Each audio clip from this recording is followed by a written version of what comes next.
چاند کی گردش سے اور اس کی منازل سے حضرت انسان کو کچھ سمجھایا جا رہا ہے کہ جب تو پیدا ہوا تھا تو چاند کی طرح سارا زمانہ تیرا منہ دیکھنے آیا تھا، تو بھی اس وقت لوگوں کی توجہ کا مرکز بن گیا تھا اور پھر منازل طے کرتا رہا، اور جوانی کی دہلیز پر جب تم نے قدم رکھا اور تو بدر تمام ہوا، جب شباب کی بجلیاں تیری آنکھوں سے ٹپکنے لگی تو پھر تیری نظر کا خمار بھی کئیوں کے دل لوٹتا تھا، کئیوں کی نیندیں اچاٹ کر دیتا تھا۔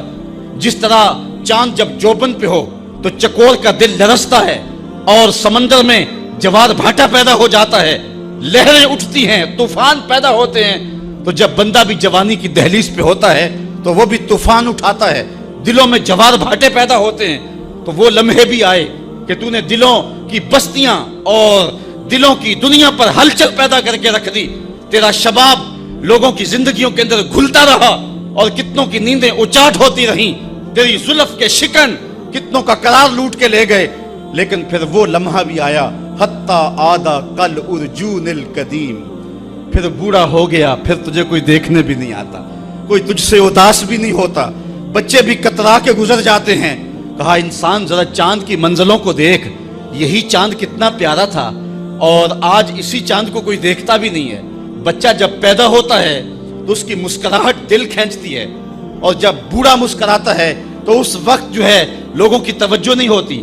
بچے کی زبان جو ہے وہ اڑ اڑ کے جب بولتا ہے تو اس کی توتلی زبان کا حسن دلوں میں نکھار پیدا کرتا ہے، ماں بھی بلہاری جاتی ہے، باپ بھی صدقے جاتا ہے، بہنیں بھی جو ہے وہ قربان جاتی ہیں۔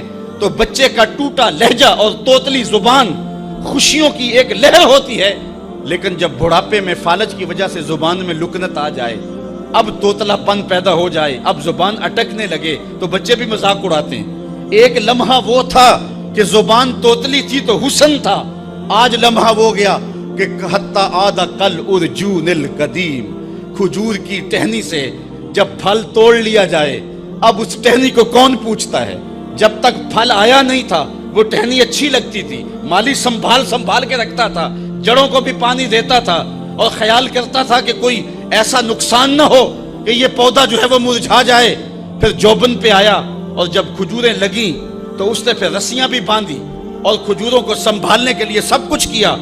پھر جس دن اس نے اس ڈال سے پھل کاٹ لیا، اب وہ کھجور اجڑ گئی، اب اس کی وہ ٹہنی بے توقیر ہو گئی۔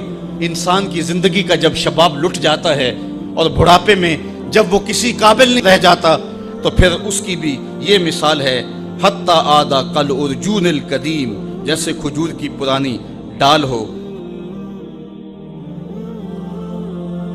اپنی نظر اور شرمگاہ کی حفاظت کریں۔ اس دور کا سب سے بڑا فتنہ یہ ہے کہ نگاہیں پاک نہیں رہی، نگاہیں غلیظ اور گندی ہو گئی، شرمگاہوں میں وہ تقدس نہیں رہا۔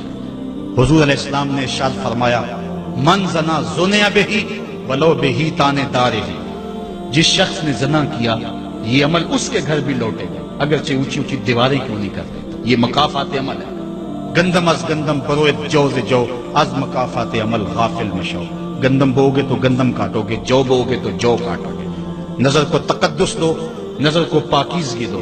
حضرت لقمان حکیم کہتے ہیں کہ میں کئی نبیوں سے ملا ہوں، کئی نبیوں سے ملاقات کی ہے، اور میں ان سے دو چار باتیں جمع کی ہیں، اور ان ساری باتوں کو میں نے جمع کر کے 100 باتیں جمع کی ہیں، اور ان کا پھر میں نے خلاصہ تیار کیا ہے۔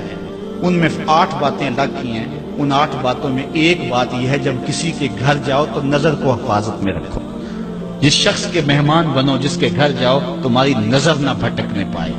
نظر اگر غیر محرم کو شہوت سے دیکھتی ہے، حدیث میں آتا ہے کل قیامت کے دن جہنم کی آگ سے بھر دی جائے گی، وہ سخت رسوا ہوگا۔ آج میڈیا کی آوارگی اور انٹرنیٹ پہ جو کچھ ہو رہا ہے، ٹیلی ویژن اور سینما جو بدتمیزی پھیلا رہے ہیں، اور موبائل پیکج جس طرح بے حیائی کو فروغ ہو رہا ہے، ہم اس کے خلاف پوری قوت کے ساتھ بند باندھیں۔ اپنی اولادوں کے ہاتھوں سے ناول چھین لو، ان کے ہاتھوں سے جو ہے وہ فلمیں چھین لو، ان کی خلوتوں پہ نظر رکھو اور ان کی حفاظت کرو۔ جس شخص کی نظر پاک نہیں ہے اس کے من میں طہارت نہیں آ سکتی ہے، دل پاک نہیں ہے اس کو جو ہے وہ باطن کا نور نصیب نہیں ہو سکتا۔ وائے قوم کشتائے تدبیر غیر، کارے تخریب خود تعمیر غیر، از حیا بیگانہ پیرانے کہن، نوجوانا چوں زنا مشغول تن. کتنی حکمت والی بات کہی اقبال نے. وہ اپنے دور کا دکھڑا سناتا ہے جس دور سے ہم گزر رہے ہیں. اب تو عجیب حال ہو گئے. اقبال کہتا ہے یہ جو میرا دور ہے، جوان تو جوان رہے، بوڑھوں کی نظروں میں حیا نہیں رہا. آز حیا بیگانہ پیرانے کا ہوں. بوڑھے لوگوں کی آنکھوں میں بھی اقبال کہتا ہے حیا نہیں رہا.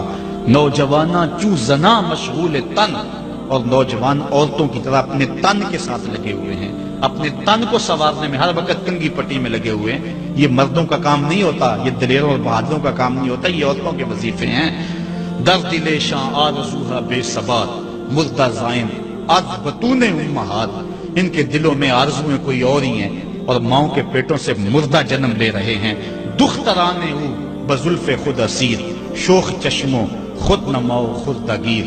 اور قوم کی بیٹیاں اپنی زلف کی خود قیدی ہو چکی ہیں اور ہر وقت جو ہے وہ اپنے آپ کو آئینے میں دیکھتی رہتی ہیں. ساختہ پرداختہ دل باختہ ابرواں مثل دو تیغے آختہ.